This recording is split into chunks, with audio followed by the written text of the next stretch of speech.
اعوذ باللہ من الشیطان الرجیم، پناہ مانگتا ہوں میں اللہ کی شیطان مردود سے۔ بسم اللہ الرحمن الرحیم،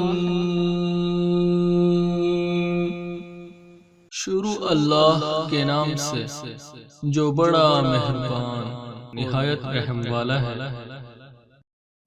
امام راضی کہتے ہیں کہ سیدہ فاطمہ الزہرا رضی اللہ تعالی عنہ کے دونوں شہزادے حسنین کریمین بیمار ہو گئے تو سیدہ نے منت مانگی کہ بچوں کو شفا ہوگی تو 3 روزے رکھوں گی۔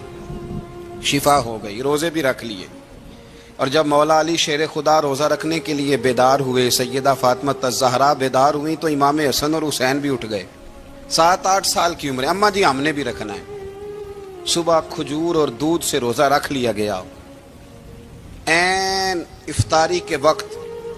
مولا علی کہتے ہیں فاقے چل رہے تھے، کہیں سے میں جوں لایا تھوڑے سے، سیدہ فاطمہ الزہرا نے پیس کر روٹیاں پکائیں۔ وہ وقت جو بڑا مشکل ہوتا ہے افطار کا، کہتے ہیں اس وقت جب کھانے کے لیے بالکل ہاتھ آگے بڑھنے لگے اور امید تھی کہ ابھی سیدنا بلال اللہ اکبر کہیں گے تو روزہ کھلے گا، لیکن ابھی چند ہی منٹ رہتے تھے کہ دروازے پر ایک فقیر نے صدا دی۔ کہنے لگا سارے مدینے کے دروازے کھٹکھٹا آیا ہوں،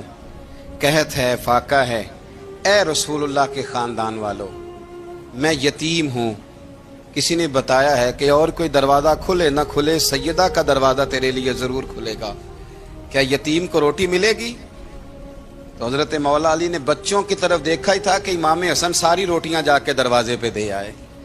کھجور اور پانی سے افطار ہو گیا۔ صبح پھر کھجور اور دودھ سے روزہ رکھا۔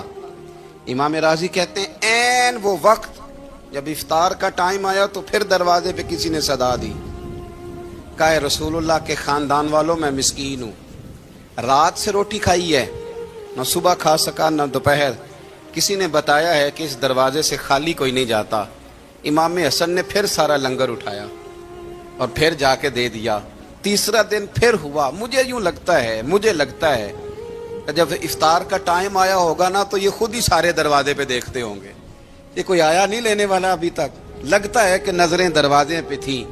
این افطار کے وقت 3 روٹیاں جب جوں کی پک کے آئی، ایک بھکاری نے صدا دی، کہنے لگا میں قیدی ہوں، آج ہی قید سے رہائی ملی ہے، پہلے دن کسی کے دروازے پہ صدا ملی ہے، دی ہے روٹی ملے گی۔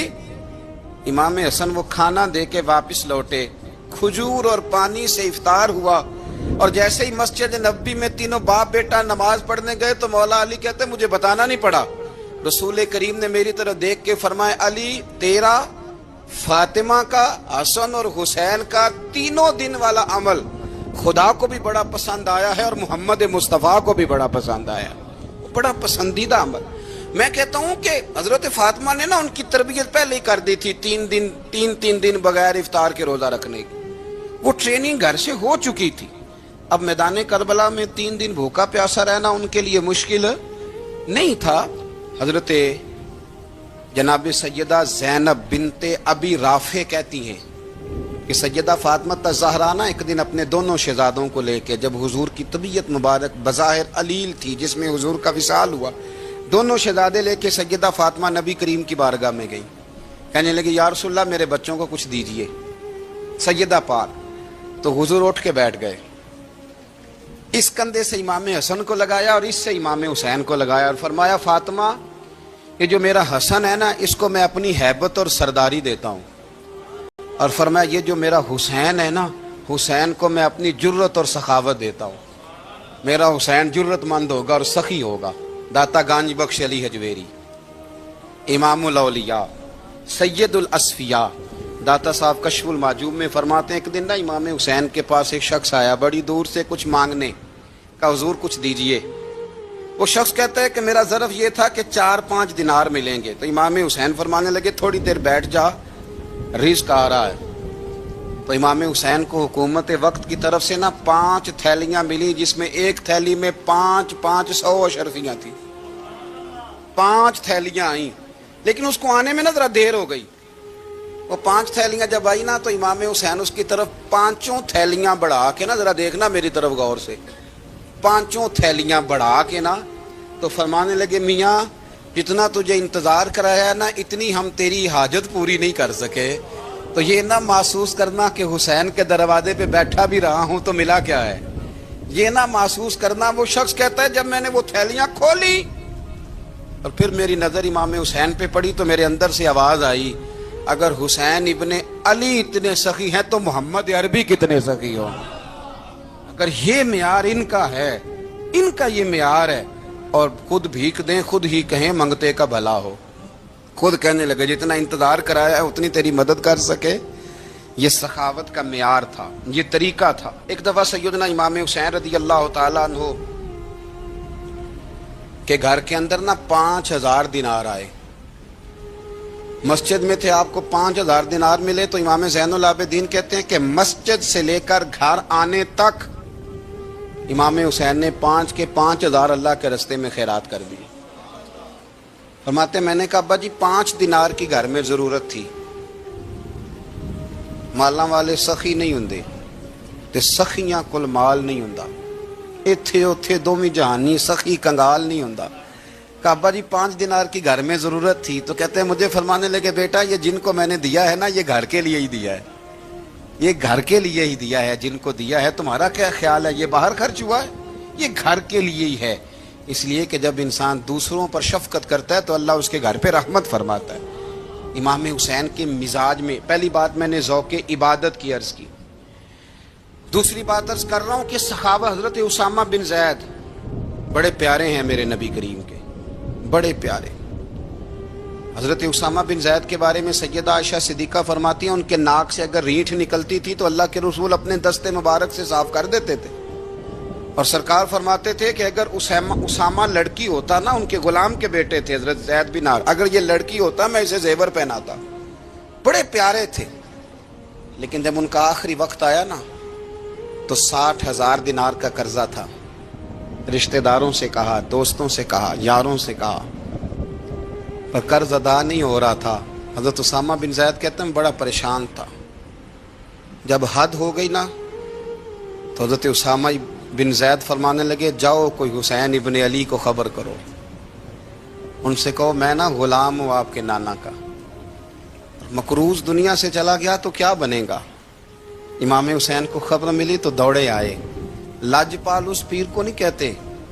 جو تگڑا نذرانہ لے کے تو ماتھا چوم لے، لاجپال تو اس کو کہتے ہیں کہ جب ضرورت پڑے تو وہ سر پہ موجود ہو۔ حضرت سیدنا امام حسین تشریف لائے تو جناب اسامہ بن زید رو پڑے، کہنے لگے حضور میں نے نا غلامی کی ہے آپ کے نانا کی، اور اس غلامی پہ ناز ہے، اب 60,000 دینار کا قرضہ لے کے دنیا سے جاؤں گا تو میری قبر پہ بوجھ رہے گا۔ امام حسین خادم کو بھی کہہ سکتے تھے جاؤ گھر پیسے پڑے ہیں لے آؤ، امام حسین خود گئے، چادر اوڑھ کے تو اس کی اوٹ میں بکل میں 60,000 دینار چھپا کے لائے، اور جناب اسامہ بن زید کے سامنے رکھ کے کہنے لگے اسامہ یار پیسے رات کو ہی آئے تھے، میں سوچ رہا تھا مجھے تو ضرورت نہیں، اللہ نے کس کا نصیب میرے گھر میں بھیج دیا ہے، مجھے تو حاجت ہی نہیں تھی، اب پتہ چلا پیسے تیرے تھے، اللہ نے حسین کی ڈیوٹی لگائی ہے کہ جا کے دے آ۔ حضرت اسامہ بن زید رو پڑے، فرمانے لگے اللہ آپ کو بہترین صلہ عطا فرمائے۔ امام بڑا ہی پیار کرتے تھے، گھوڑے پہ جا رہے تھے، کچھ فقیر غریب لوگ بیٹھ کے روٹی کھا رہے تھے، کھا کہاں رہے تھے سڑک کے کنارے، تو امام زین العابدین فرماتے ہیں کہ جب امام حسین گزرے تو انہوں نے آواز دی حضور دل کرتا ہے ہمارے ساتھ بیٹھ کے روٹی کھائیں۔ کائنات کے مالک و مختار کے نواسے اور دنیا کے سب سے بڑے شہزادے گھوڑے سے اترے اور غریبوں کے ساتھ سڑک پہ بیٹھ گئے، روٹی کھانے لگے اور دیر تک کھاتے رہے، اور جب فارغ ہو گئے تو فرمانے لگے کھانے کی ضرورت بھی نہیں تھی، حاجت بھی نہیں تھی، پر تم نے آواز دی تو دل رکھنے کو بیٹھ گیا تھا، اگر اجازت دے تو چلا جاؤں۔ یہ مزاج تھا، یہ طبیعت تھی۔ آپ کے ایک بھائی ہیں چھوٹے، حضرت محمد بن حنفیہ نام ہے، حضرت مولا علی شیر خدا رضی اللہ تعالیٰ عنہ کی دوسری بیوی سے۔ ایک دن حضرت امام حسین ان کے گھر میں بیٹھے تھے تو کسی بات میں نا اختلاف رائے ہو گیا، تو امام علی مقام ناراض ہو گئے، فرمایا آج کے بعد تیرے گھر نہیں آؤں گا۔